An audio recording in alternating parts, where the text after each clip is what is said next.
So yeah, this is still mad. 11th best guard. 11th. Not 11th best player.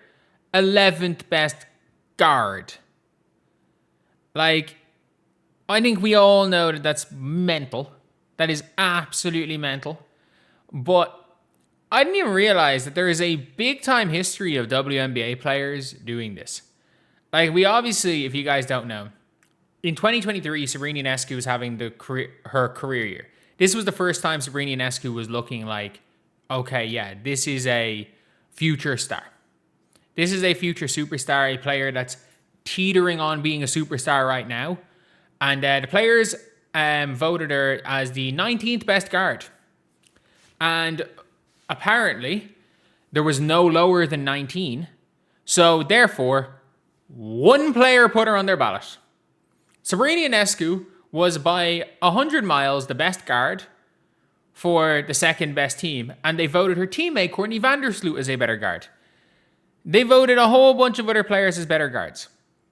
And yeah, that's just kind of what happens. But we don't know anything really before that. But these players are messy. In 2019, during the 2019 season, they were polled by The Athletic, who is the most overrated player? They voted Candace Parker. Candace Parker was injured. Like, I cannot stress this enough. Candace Parker was injured. She got most overrated player. She won DPOY the next year and a championship the year after and was all WNBA first team, I think, the year after that. And the only reason she didn't continue to do great was because fucking AT took out her knee. Well, it's part of it anyway, but still. 1 in 5 players said Candace Parker playing injured. Then Kelsey Plum got most overrated because they just didn't like Kelsey Plum at that time. This is before Sabrina Ionescu came to the league. So if you guys don't know, they hated before Sabrina Ionescu, they hated Kelsey Plum. They hated Kelsey Plum. And by the way, if you guys don't know, that 2019 season was a year where Kelsey Plum was not great, but everyone had just given up on Kelsey Plum. She'd had a good 2018 season, a poor rookie season, but like people had just kind of given up on Kelsey Plum that year. She was still a starter for Vegas, but people had just kind of given up on her. It was, and the Aces weren't a great team. Like at that stage, it had moved on. It was AJ Wilson's team, and nobody really cared that much about Kelsey Plum. She really had her breakout year. She had a fantastic year off the bench in 2021 after the wobble, and she also in 2022 was all W first team level. Like she really broke out then, but like Kia Nurse had one good year. Arike, and this is what you call the biggest hater ever. Arike was averaging 20, and this was halfway through her rookie year. Arike, a rookie averaging 20 on a team, again, that was okay. As far as I'm aware, the Wings were okay in 2019, weren't they? Like, they weren't getting the number 1 pick bad. So the Wings were, oh no, they were pretty bad. They were like the 3rd worst team in the league. But still, 3rd worst. 3rd worst, being the 3rd worst team in the league and averaging 20 points per game, being their best player. As a rookie, gets you a multiple votes. Multiple votes for the most overrated player. Liz Cambridge getting those votes. I think everyone will understand. When Liz Cambridge actually saw the floor, she came off a 2018 season where she set the all-time record for points in a game and was like easily the most ability-wise the best player. I'm not going to say MVP, like Stewie rightfully won MVP in 2018, but still, the league has a history of this. They, no matter what happened, they hated Kelsey Plum for years. Basically, if anyone gets a little bit too much coverage and they believe they're a little bit too big for their boots, the players hate them. Unless their name is Aja, because she was elected Queen Bee. And it's not even the Stewie situation. Like you're allowed criticize Stewie. You're allowed not put Stewie first in everything. They still do put Stewie first in everything. But you're allowed. The difference is you're allowed. I'm allowed to make the statement that I think Stewie at this point in time is not a top 5 player in the world. That shouldn't be a crazy statement to make. I just don't think she is. I think she shoots 44% from the field and shoots sub 20% from 3.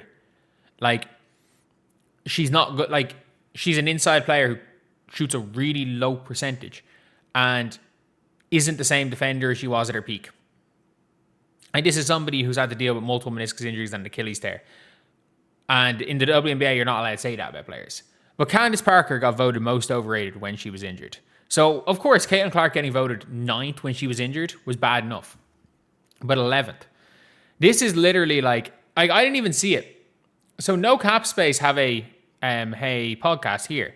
And this was released before the player votes and before everything. Or this was, they were talking about it. They literally say in it, they're saying in the podcast, they're like, who's the player going to be that the players are going to screw? And they were like, oh, well, you know, Sabrina and Caitlin are both probably going to be in the 20s. And someone's like, oh, well, Sabrina's not going to be an all-star. She's been bad when she played. It was like, oh, well, then it's obvious who the players are going to screw.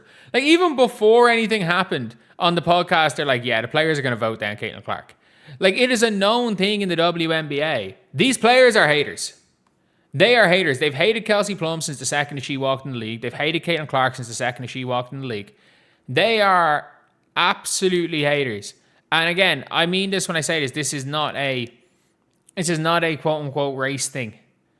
It is a, oh, you came in and they like you, therefore we don't. Like, that's literally it. It's literally it. It is like in I don't know if I don't even know how to describe it. Like, if you're, I don't know, somebody new comes into your class and you were once the smartest person in your class. Or let's just say it's you're in like some advanced class where it's only like really smart people. Like, it's kind of an advanced class. And which is like the WNBA. You have to be the best of the best to be in the WNBA. And then suddenly some new kid comes into the advanced class from a new school. You've never seen him before.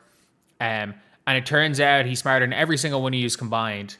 And the teacher loves them. And you're winning all these you have a chance to win competitions now, but people are going to give that person the credit, and everyone starts to resent that person and be like, oh yeah, you know, we're better without them.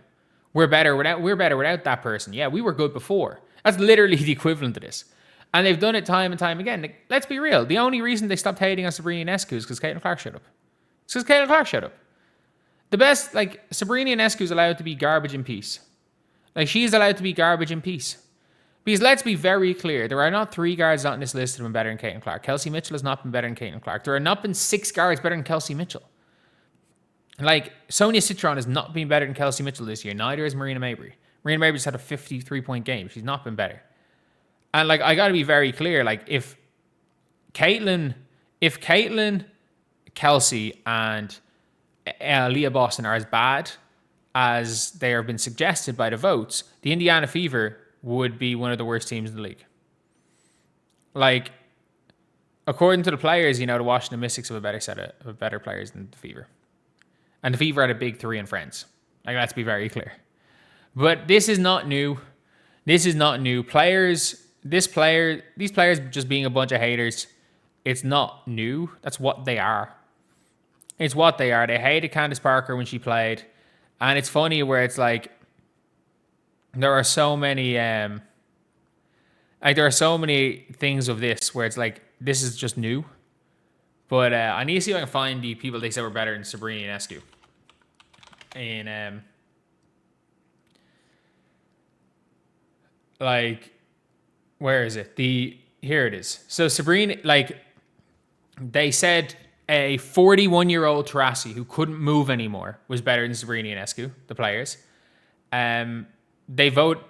Kelsey Plum was in the midst of having a near career year, and she did not get voted as a starter. Jackie Young, by the way, was number 1 in fan vote, number 1 in media, number 2 in player, and then they just seemed to forget about Jackie Young when the whole AJ Wilson's the greatest of all time. AJ Wilson's teammates got fucked. They got fucked over. So Jackie Young just completely gone. And this is the best part of all this. You see Kelsey Mitchell. The highest player rank Kelsey Mitchell ever got was for a Fever team who were in the competition for last place. But anyway, yeah, that's the video. I'll see you guys.